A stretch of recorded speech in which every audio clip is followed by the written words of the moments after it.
Hola, bienvenidos todos. Este es un excelente video, una excelente oportunidad. Versan no habla inglés, no habla español, perdón, pero lo voy a introducir en español para que todo el mundo sepa quién es Versan en el canal y entiendan.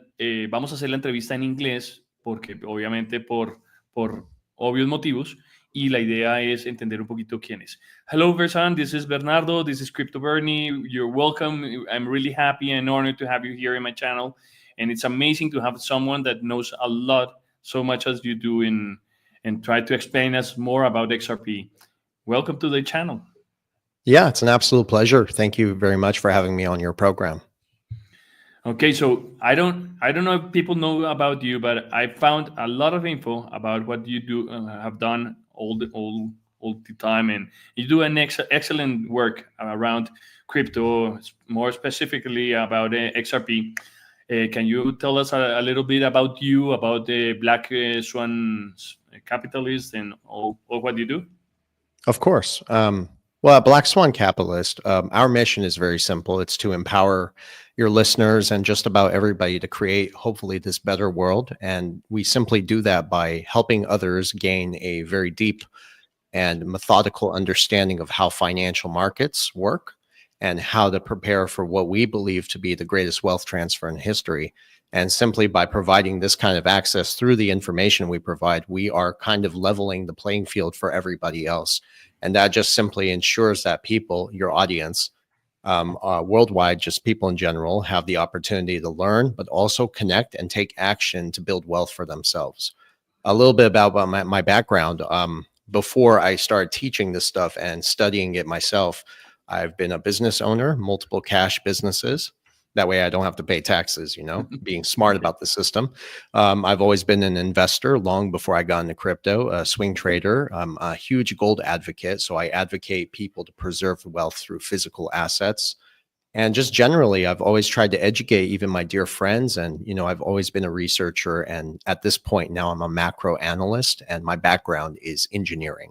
So I try my best to bring critical thinking and practical experience through business to provide actionable insights for your listeners and everybody else. Wow. There's a lot of people already saying hi to you in the channel. There's Hugo that is saying hi. You're amazing. Wow. I know about you, but I didn't know there's a lot of people knowing everyone that speaks in English, because sometimes in Latin America, the people don't speak English or they're not bilingual. But I love doing this, and people will appreciate in this talk about XRP and about the crypto. What do you think about Ripple and XRP? What's happening at this moment? Well, it's very interesting. I think what we're seeing happening with Ripple, it's ever since 2020, we started researching this in 2019, but we have believed that what we see happening with Ripple and, for instance, the SEC, this is exactly what we think is theater. And I've been shouting this out for more than 3-4 years now. And so far, nothing has changed in my mind. I still believe this is theater. I don't think it's about investor protection or regulatory clarity like they say it is. It's really about control. And if you look closely at the SEC, they have always operated really as an arm for Wall Street and the Senate Banking Committee. So that's how deep the rabbit hole goes, right?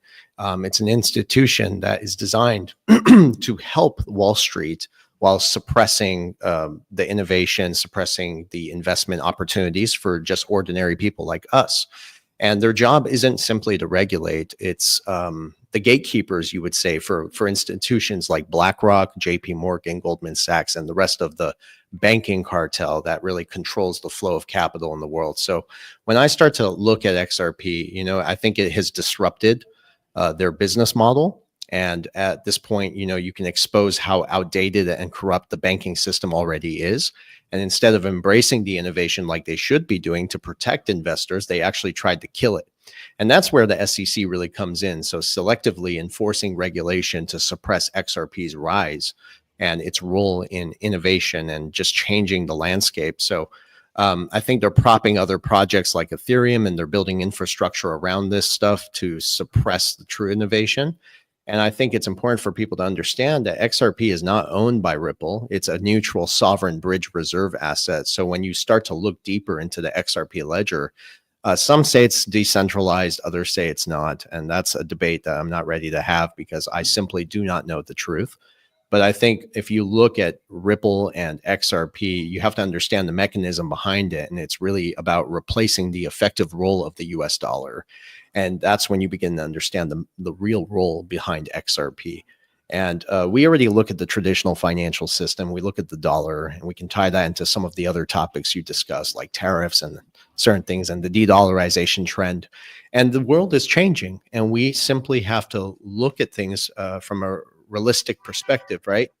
And the funny thing is the lawsuit, it's just a smokescreen. And I think while this lawsuit and this corruption has been going on, you look at Ripple very closely.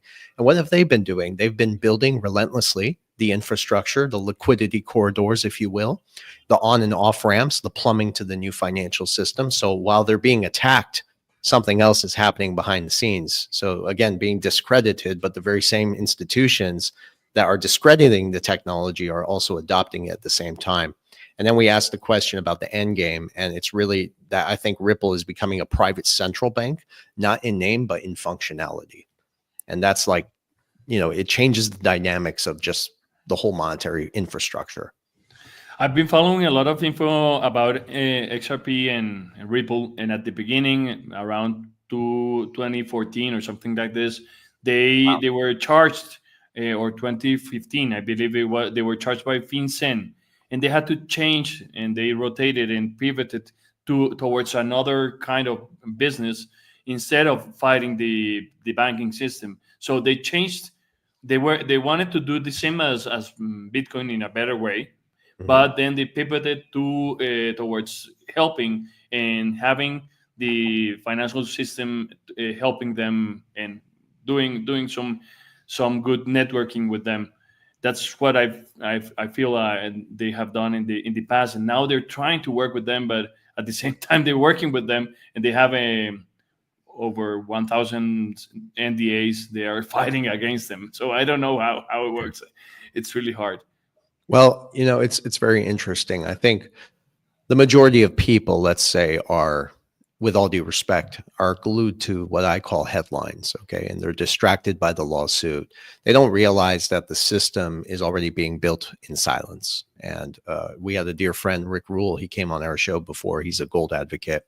And what he told us off record was very interesting. And he said, Versan, Vendel, to my brother, secrecy is the name of the game in the higher echelons of finance. And I think he's right, because this isn't about hype. It's really about control consolidation and at the same time, the inevitability of a shift. And you really do realize that Ripple and Stellar are actually at the center of this. And it's really the tool XRP that solves the payment puzzle. So they're touting Bitcoin, they're touting Ethereum, other protocols, but behind the scenes, they're doing something else entirely. So my point being to your audience is that I believe, and it's very strange, I know this sounds like a conspiracy, but how many conspiracies have been proven true already, right? Yeah. That this has been in motion for a very long time. And I think they're setting the stage for the inevitable shift. It's as simple as that. And of course, we can dive into all the nuances behind it and the headlines and whatnot, but constant stream of good news, constant stream of, again, consolidating digital infrastructure, but they're being attacked and the price isn't moving. And people keep asking why. And I think it's because they're not looking at the bigger picture. These things don't happen overnight, obviously. It took roughly 4 to 5 years for some of the XRP community to realize some price gains, right, to hit $3 since the lawsuit started. And again, the facts and the law have always been on our side. Even XRP was deemed not a security. And if you look around the world, and I get information from Saudi Arabia, I get information from Dubai, and the people out there are telling me, Versan, this stuff is regulated already. You can use it to pay your phone bill. You can use it to put a down payment on a home for 2026, which is interesting. Japan already openly talked about using XRP as a currency. So we can also tie that into what Trump is doing here in the White House. He has signed this executive order recently for stablecoin classification, asset classification.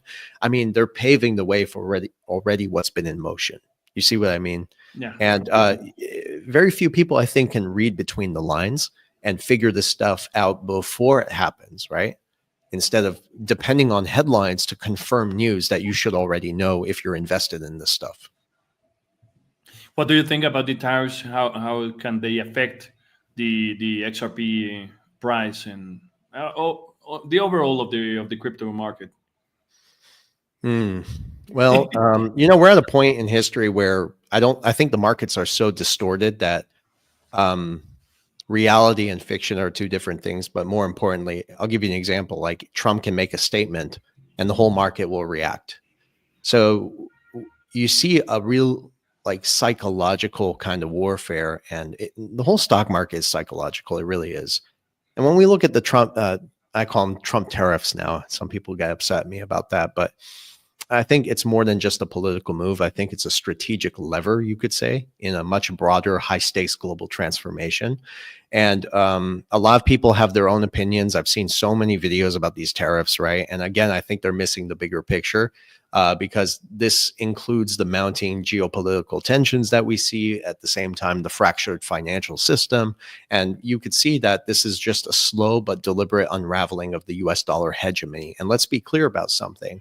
These tariffs, and again, so many facets to how this is being played out, but they're pushing more countries away from the reliance on the US dollar. So it's going to accelerate the de-dollarization trend. And this is already happening thanks to the growing influence of the BRICS nations and other emerging alliances. So when the West trends to like villainize these nations, like, we always downplay this thing. We demonize our enemies. We call them threats to democracy, when in reality, they're simply moving forward with these blockchain payment systems that can give them the ability to transact outside of the dollar, because I don't think they want US globalization. And if you look at what the US is doing with the tariffs, once again, just like 2022, they're weaponizing the dollar.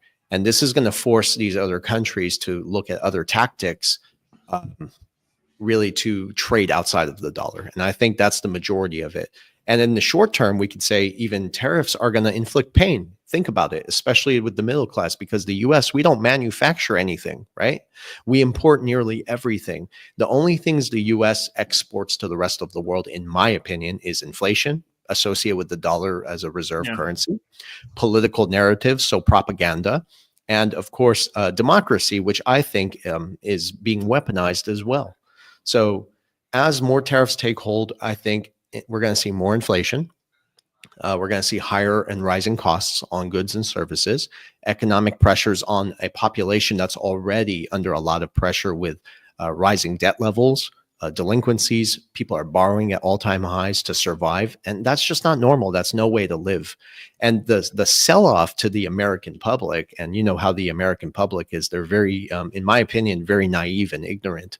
The majority of them, not everybody, but they're saying that this is good. It's going to bring manufacturing back to the US. And if you look at manufacturing, it comes with a lot of risks as far as climate and other things too, and higher costs to push this manufacturing. So if you think about the long term, sure, it may work. But in the short term, it's going to de-dollarization, higher inflation for the middle class, and that's that wealth gap continuing to widen at the same time while they're printing money. So you got to think about all these contributing factors that tie into just the tariffs. You know what I mean? Yeah, I know, completely understood. But what has I have been following the dollarization problem that came. It was in 2022 or 2023. I don't remember, when the Bretton Woods was, when all these problems came after the petroleum crisis, and it came from 1970. It came all the way from there to having the dollar in a really bad shape and having what you're calling it's really a lot of problems that they have been creating, and the debt in US is just astronomical. It's I don't know how they're gonna stop it, but part of it is the commercial balance, or the deficit in US is too high, or not. Mhm. That Yeah. I just talked about it in a video this week, and it's in the top of the tops. Yeah. So I I don't mean, know. our debt is out of control, and we live in a system tying it back to, the M2 money supply and money velocity and all of that. But the U.S. is in you have to look at history. I think it's so important for people to study history a little bit just to understand how this all began, right? And you go back to 1913 when the U.S. Went off, they opened up the central bank, and that gave complete control to central banks to print as much money as they wanted. Sure, we were tied to the gold standard, but then if you look at how we have evolved since 1913 to 1971, when they took the dollar off the gold standard, it was all designed to give complete control to central banks to print as much money as they want, to build the military industrial complex in order to protect that very corrupt mechanism. And that's why Saddam Hussein, sure, maybe he was tyrannical. Okay, that's not our business. We should not be entangled in foreign affairs. Let countries figure things out for themselves. But guess what? He wanted to trade in gold. They killed him. They started a war in the Middle East under the guise of weapons of mass deception, right? And when you look at Gaddafi in Libya too, they were prospering very well, actually. And when he tried to switch to the gold standard, they murdered him. So that's how deep this goes, right? They try to protect the mechanism. But again, if they were not able to print all this money and exploit people and strip them of their wealth with fiat currency, paper money that has no value, it's only confidence. I mean, its only value derives from the confidence that we put in it. None of this could have happened. The people should have protested this stuff in 1913, but they didn't have a clue. And I would say the same even today. People are figuring it out, but the majority of people still don't understand the mechanisms behind the monetary system. And that's what makes it so dangerous. Wow. No, that's huge. And the M2, while you were talking about the M2 liquidity in the world, I believe part of this M2 that is supposed to be growing in the future, in the near future, will this affect the prices of the crypto markets? Of course, yeah. It's important to clarify that every time we print money, we're pumping money into the system, injecting fake liquidity, but at the same time, it steals the purchasing power from every dollar already in circulation. But at the same time, you start to realize that that's how they pump the markets up. I've spoken with people who don't take our course. These are friends of ours, and they would say, "Hey, Versan, my 401k is doing well. My stock portfolio is doing well," and that's the illusion of wealth. Because what they don't realize is that for your 401k to go up, your stock portfolio to go up, we have to pump all this fake money into the system. So by the time your portfolio is up and you look at the rise of inflation and cost of goods and services for all the money we've been putting into the system, you're right back where you started. So you don't really gain wealth. It's the one percenters, the banks, the banking cabal, you could say, that actually prints all this fake money, and they can afford to take the money at a cheaper interest rate when it first gets freshly printed into the system. And they use that to buy the assets that you are forced to sell because you have to deal with the higher cost of goods and services. That's how they strip people's wealth away. But yes, to your question and to your point, when they pump money into the system, it's certainly going to affect the markets. You're going to see the crypto market go up. You're going to see the stock market go up because the crypto market and the stock market derive its value directly from the debt market, how much money is pumped into the system. So at the end, it's inflation. That's what we've been talking all the way long. That's correct. And yeah, the access to buy a house. I don't know if you've seen a picture or a meme that it's called a meme that is a house. How many bitcoins were available to buy a house like 10 years ago, and then how many are needed to buy a house today? I don't know if you have seen it, but I haven't seen it. I haven't seen it. You have a very solid point there. Here's another way to do it. What you could do is think about how many dollars are pushed into circulation and take a gold ounce, just a single gold ounce, right? And you put it right next to how much paper currency you need. And that stack keeps getting higher of how much dollars you need to purchase one single coin. So that's just another analogy to what you're saying. But yes, if you're positioned in the right place at the right time, you certainly profit very well. But then the goal is to quickly get into hard assets at a cheaper price before they appreciate because the devaluation of currency. So again, like I said in the beginning, it's a psychological game. And for the majority of people, they're, again, not aware of these mechanisms, but also they don't really understand, and they can't afford to position themselves anymore because people are borrowing so much money. just to survive. And this is the mechanism of central banks. Very corrupt, unconstitutional. People are going to have to protest this at some point.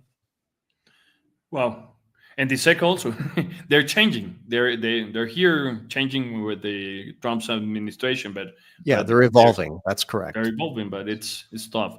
But what the Bitcoin at this moment is an excellent hedge for the inflation, I believe. Or do you prefer XRP? Which or both?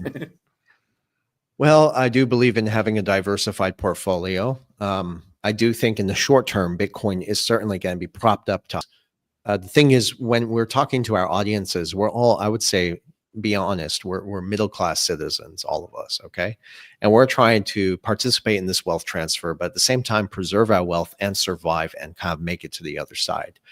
If you're thinking about, in terms of wealth and how much dollars we have, and the real game that we're fighting is inflation. The problem is that our dollars are losing purchasing power. It doesn't matter where you are in the world. It's not just dollars. Again, we export inflation to the world. So whatever currency you're transacting in, the purchasing power is declining faster than you can earn the money. So when you think about it like that, you start to look at risk ratio reward. If Bitcoin was to say hit 250,000, even $1 million, okay, for how much dollars you're putting in or fiat currency into Bitcoin at these already very high prices, your return on investment is not even close to what you can be making on something that is a lot cheaper, that has strong fundamentals behind it too. And that's why I always refer people back to XRP. It's not because I'm pushing it or I'm influencing it. It's because it does have fundamentals. It is being adopted quietly behind the scenes, and it's being put into motion and into place. Few people can see it, and that's because the price isn't moving. They keep fixating their eyes on the price, not realizing the macro picture behind it. So for people investing in crypto and a hedge against inflation, the more money you have, the more options you have. You can certainly put some money into Bitcoin. I think it's going to hit $150,000, but that's because of the unbacked, printing press by Tether. That's a whole different rabbit hole. Yeah. Yeah, exactly. So I'm telling people the safest place to be, in my opinion, is gold, silver, physical, tangible assets. But when you're looking for a return on investment, I think you're going to be better off investing in these strong fundamental blockchain protocols that are being adopted quietly, like SHX and Velo. These have real use cases. They have real fundamentals. Look at the price. It's 0.01, 0.07. So in terms of dollars or fiat currency, you're making more of a profit with something like that. Because remember, at this point, a lot of these technologies are coupled to Bitcoin. So if Bitcoin goes up, everything goes up with it.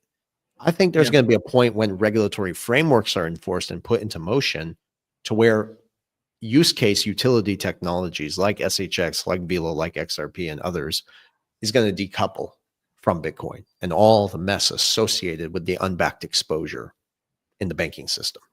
Like that's how deep it goes, Wow. Yeah. I don't know whether it is SHX. SHX, it's called Stronghold Token. Yeah, Stronghold I thought it was that one. Yeah. Can you elaborate on that one? Because sure. I don't know anything about Stronghold. A little something to know. Sure.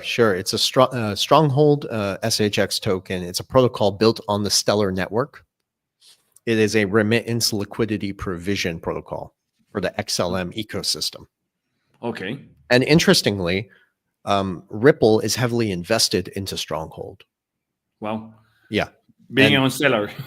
Exactly, right? So that's where I wrote this paper about the complementary relationship between XRP and XLM, or Ripple and Stellar, or whatever you want to call it.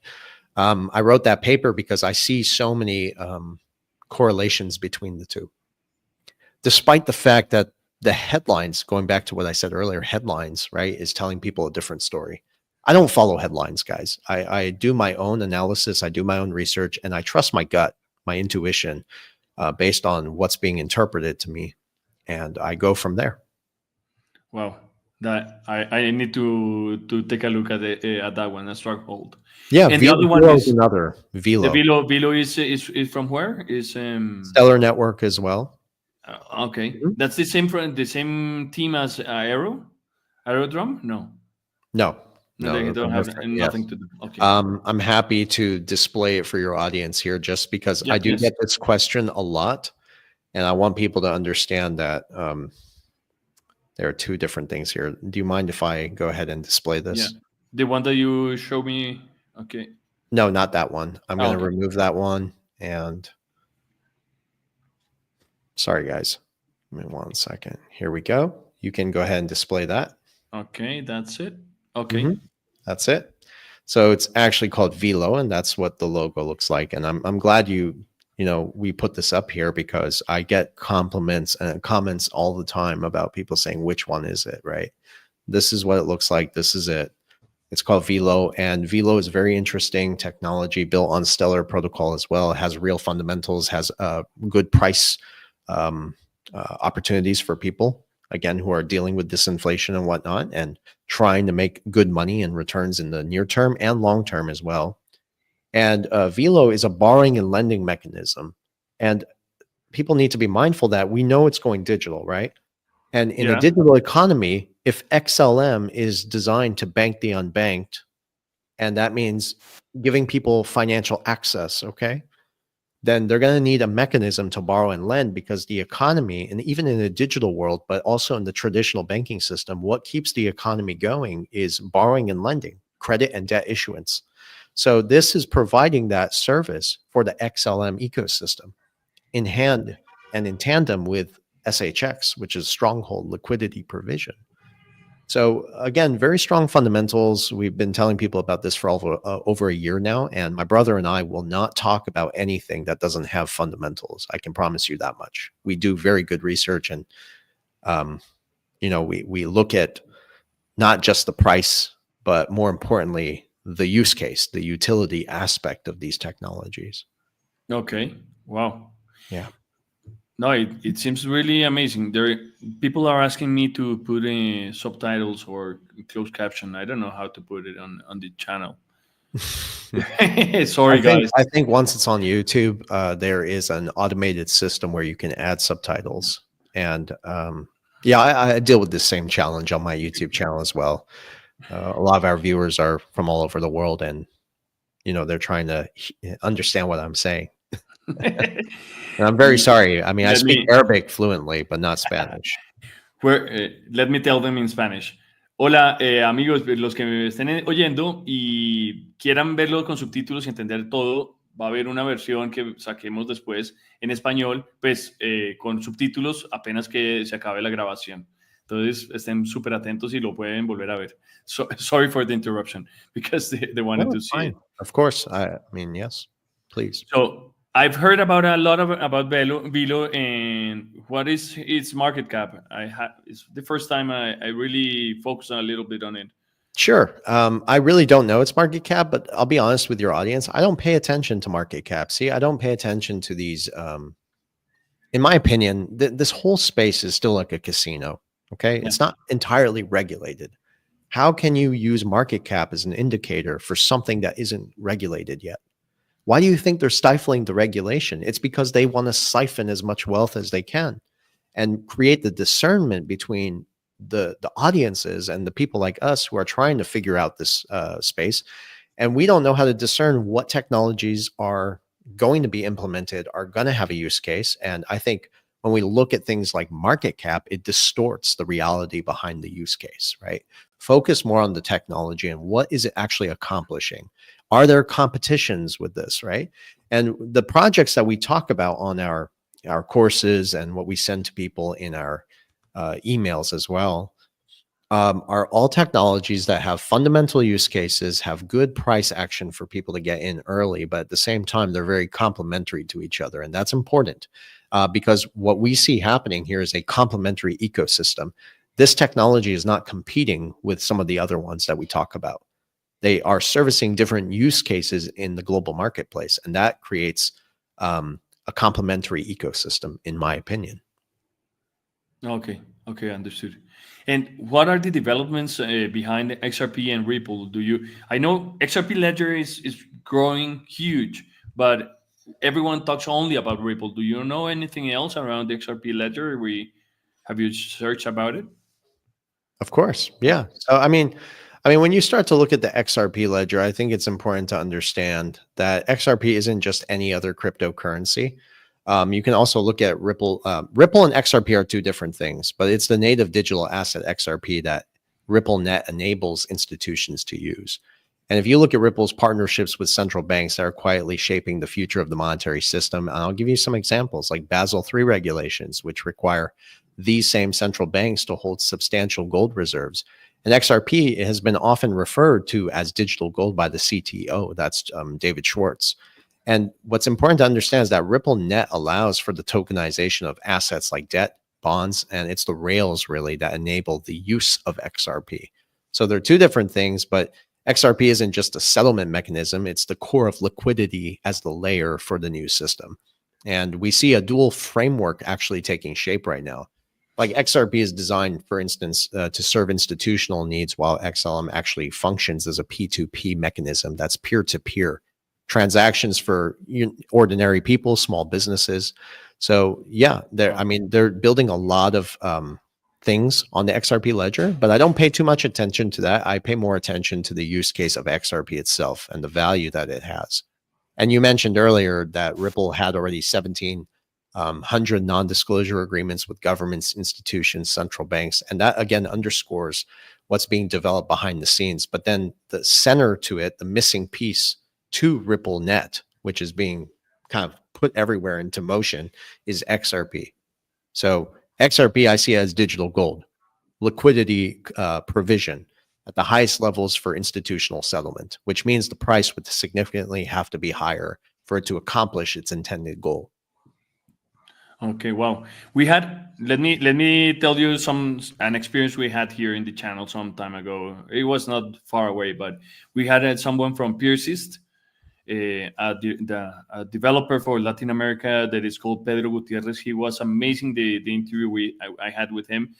We had a guy from Mexico that was able to talk to him also, and they were talking about all the evolution of Ripple and XRP in Latin America, and you see a lot of things around the world, but never in Latin America. So it was really good to see it, hear about him, hear about this evolution, and they were not only working on Latin America, on Ripple and the evolution, but also on the XRP EVM.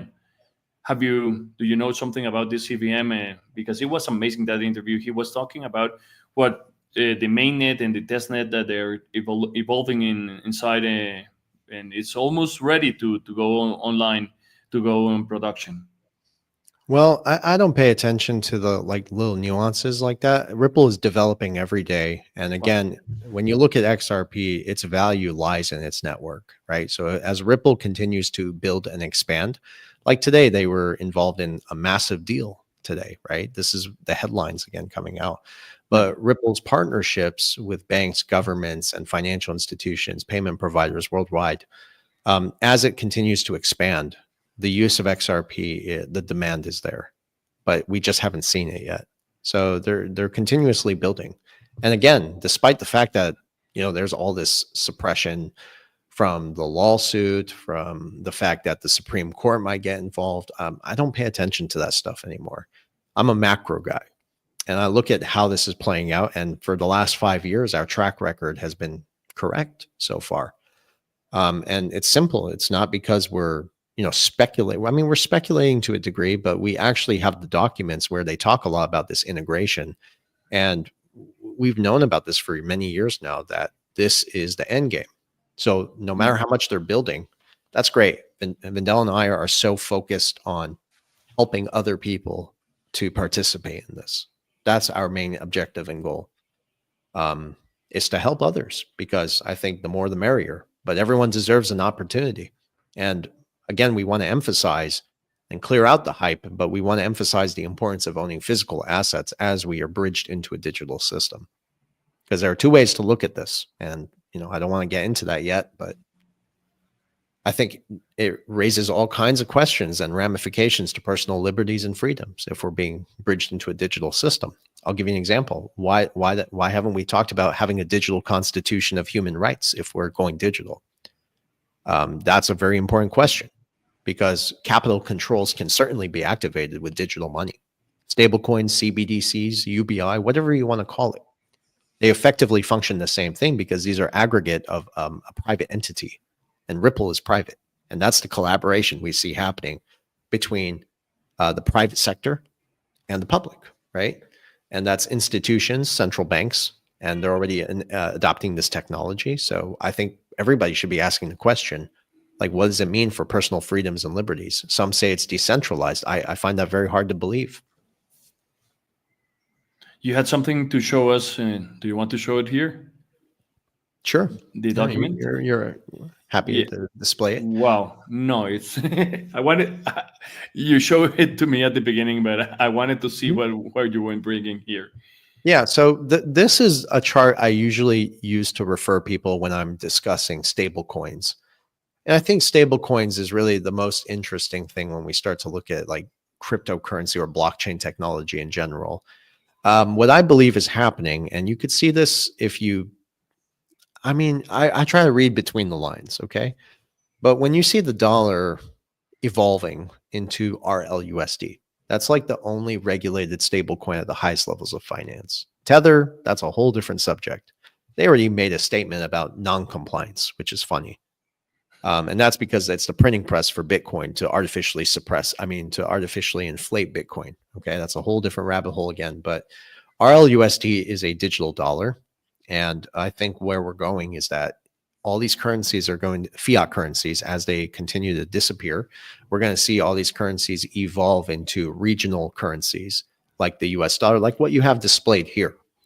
And ultimately, you get to a point where you have a neutral bridge reserve asset with sovereignty. And I have the document for that as well here. See if I can pull it up for you guys. But it talks about this. This is from Ripple, by the way. Let me see if I can find it. I'm sorry. But in the meantime, yes, it talks about having this neutral bridge reserve asset, this mechanism. And we believe it's XRP. And, all the documents, I'm going to send them to you here when we're done with our call. And you're welcome to share this with your audience on your own videos. Yes, I encourage you to. And they're regulated with the Federal Reserve. I mean, this is old news. People are now resurfacing it for FedNow instant payments. They're regulated by the International Monetary Fund. Their engagement with other 40 plus regulators around the world, the Bank of England, Saudi Arabia, even Brazil. So we see this. I actually posted something on X where Colombia, the Central Bank of Colombia, was adopting Ripple's platform. Yeah, they're doing it. Yeah. I posted it on X not too long ago, but it's all about tackling global payments, national payments, which is domestic. That means interpayments, and digital assets. And that's where I think this is all going. Every document that we have confirms that the use of XRP and XLM is there. Central bank money, you could say, and so private money and retail money, right? Central bank money would be like XRP at the highest levels of institutional finance, and XLM seems to be more of the P2P currency for everyday use. And I wrote papers on this stuff. Maybe I'm not articulating it to your audience as clearly as I'd like to write it, but I'm a better writer than I am a speaker, I'll tell you that much. You're an excellent speaker, better than me, at least in English, because sometimes I have my troubles with the language. You should hear my Arabic. That's amazing. I imagine that would be amazing. What? Let me tell you, when we talked with this guy on Persis, he talked about XRP working or Ripple net working with Nutresa. Nutresa is a huge food company in Latin America. It's a Colombian multinational, and they were building a lot of things around helping with the Ripple net work. So they were also working with Banco Central, with the Banco de la República. BAREP is the central bank. They were working on the evolution of big payments. They're also using. I know we know it, but they're not talking about it. They're using blockchain to do small payments and immediate payments. But they didn't told them. I asked him specifically about this, if they were using Ripple, and he told me that he didn't knew about it. But I imagine that it was or Ripple or XRP or XLM. I don't know, either both. But yeah, but it's impossible not to use it if you're doing immediate payments. Yeah, again, to your point, I've studied this stuff for years, and I'm at a point where I understand that there's a complementary relationship between the two. Many will disagree with me. I understand that. Like many other things I've said in the past, people have disagreed with us, and then we've been proven correct. Again, it's through deep research, understanding, analysis where we come with these conclusions. We don't just make the stuff up, right? We're just reading the documents and interpreting what the banks are not telling the public. That's all. And if you look closely at both sides, it's really Ripple and Stellar together that have been quietly building the global rails for the transformation. And RippleNet is just one piece of it. That's the interconnected financial system that allows these institutions to transact seamlessly amongst each other. Again, the secret sauce, though, is the XRP that powers the liquidity settlement and the capabilities of the network. And the narrative around this and the controversy that they are trying to put in the mainstream is that XLM and XRP are fighting among both. Also with Ethereum and I don't know, everyone is fighting and they hate each There's other. a lot of tribalism. I understand, and yeah, we try. I mean, we respect other people's opinions and their convictions. Some of them are very strongly, deeply tied to them. I understand that, but so are we, right? And the good news is, I have my brother too. Vendel and I were very different, as you can see. We're very different from the way we present ourselves, how we talk, and that's the beauty of it. It takes two to tango. And Vendel and I, whenever we miss something, right? We argue behind the scenes to figure out what we missed and other perspectives of how certain things could play out. So if I'm making a mistake, trust me, he's going to correct me. He's going to find what I messed up on.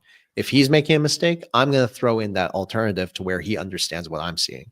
And we're always working together. And that's the beauty of it. We're not just one person, we're two, right?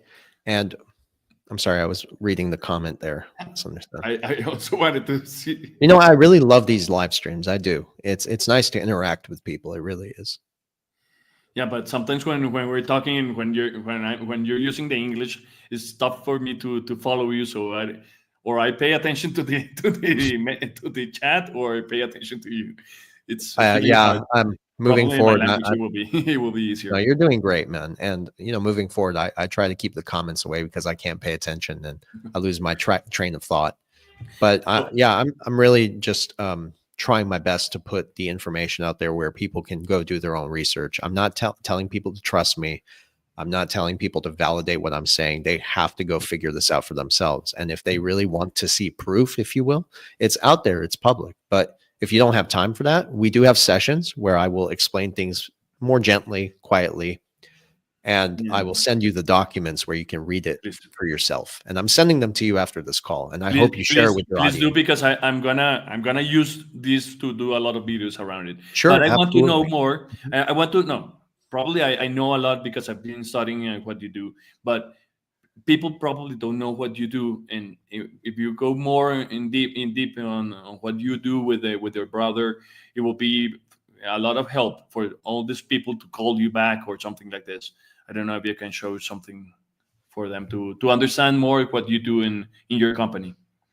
So Oh, at Black Swan? yeah, I yeah, mean, that's specifically just probably you have a list of clients here for you.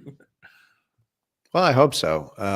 Again, we're very, blunt and we're very transparent. We try to do our best to give people the insights they need, but um, we do have in our packages, we have proven strategies from insights and even from our own holdings. I've made a lot of money in this space. I try not to, talk about it and brag about it. We also have a very comprehensive portfolio that we share with people, tailored for short-term and long-term crypto strategies, with actionable steps, how to navigate just the financial markets, how to help you challenge the system yourself, and at the same time achieve your goals. We also provide like key insights and overlooked facts that people don't want to talk about, right? That's very important, having these different avenues to kind of contribute to your strategy. We do have very advanced investment strategies that we use, and just so much more stuff. We teach people about the evolution of the technology, the digital assets, each and every one, the real world utility, wealth preservation. I mean, it's a beauty. It really is. We try our best to help people. And personally, I always, when I speak with my clients, and we have so much relationships with our clients, right? It's not just about dollars and cents. We actually have a rapport with them back and forth. And it's constant. Many people come back 3 or 4 times, and at a discount, of course, to discuss things and just trends, how they play out. So we're here to help. We are very sincere about what we do, and we really care. And how can they get in touch with you? Probably they will Very like to. simple. Okay. Yeah, we would like to put out there that there are a lot of people impersonating us, scammers. We do not use Telegram. We do not use Discord. We don't use Facebook. And on X, we'll never message you. The only way you can reach us is directly from our website, www.blackswancapitalist.io, which is interoperable. Yeah. I'm gonna look for it. It's share the link. Black Swan. I have it here. Done. Yeah. And I'm gonna share it to the community. Thank you. I really appreciate that. Yes. No, it's the most And important. for your whole audience, if they send us a message and if they're actually sincere about doing a session with us, we'll give them a discount. And that's just a kindness and a professional courtesy to your audience. So just make sure that they shout out your YouTube channel, and I'll give them a discount for sure. And how is it working with your brother? How is it working in family? Great. I mean, we're doing terrific. Yeah, it's just we're so busy. Vindel and I, many people don't know this. We run like 6 businesses when we're not doing our YouTube channel and our consulting. Like, we're very busy. That's why I don't even put out so many videos anymore. But I think I put out enough of the heavyweight from 2022, 2023 to where everything's already been said, right? Everyone's just kind of repeating what we've been saying with a twist, Yeah. You could see it in the X post. Sometimes people say XRP is poised. I don't know anybody who's used that word until ChatGPT came alive. Okay. So yeah, I think, you're going to get the best insight from our sessions, directly communicating with us one-on-one, asking your questions. And each session is really tailored to meet your financial situation. Right. And it's just very transparent. So we love what we do. We're very happy about it. We're enthralled. And we really try to make the best situation for everybody. But more importantly, everybody here has an opportunity to participate. And at the same time, we need to be mindful that, this transfer of wealth is happening in 2 asset classes. It's happening not just in blockchain technology, but it's happening in gold and silver too. So as we're bridged into a digital system, the allure and importance of owning physical assets is going to always be there. And people need to remember that, because by the World Economic Forum, Klaus Schwab, I'm sure your audience is familiar with this guy, very nefarious, very, very cruel. And in his book, The Great Narrative, he talks a lot about this stuff, but he describes that a tokenized economy is the very slogan of own nothing and be happy. And I'm sure people are familiar with that.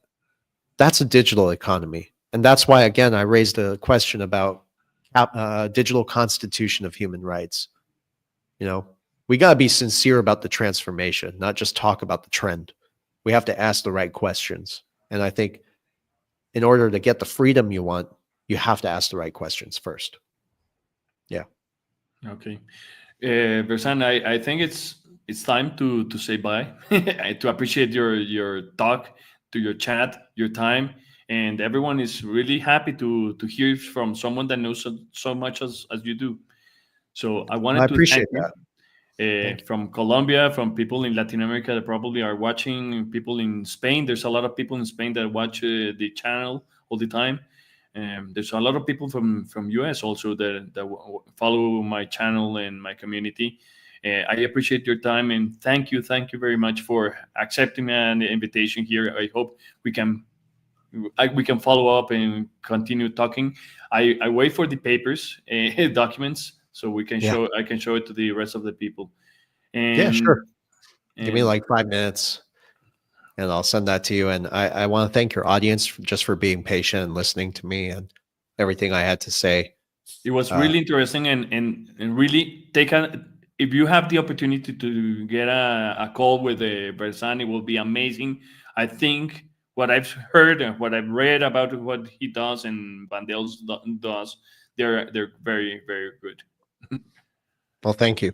I Appreciate recommend that. your work. Yeah, that's Yeah, why I and followed you, and I push and push to get you here. But that's it very was kind easy. of you. It was easy to get you here. Yeah, it's easy to reach me. Yeah, I don't care how big someone's following is. I'm just here to have an open discussion with everybody else. I want to treat others like they would treat me. no, I mean, we're all on a level playing field, like I said earlier. Let's empower each other. that's it. That's it. So thank you. Muchas gracias. Thank you for your time. Gracias a todos por habernos seguido. No olviden darle un like.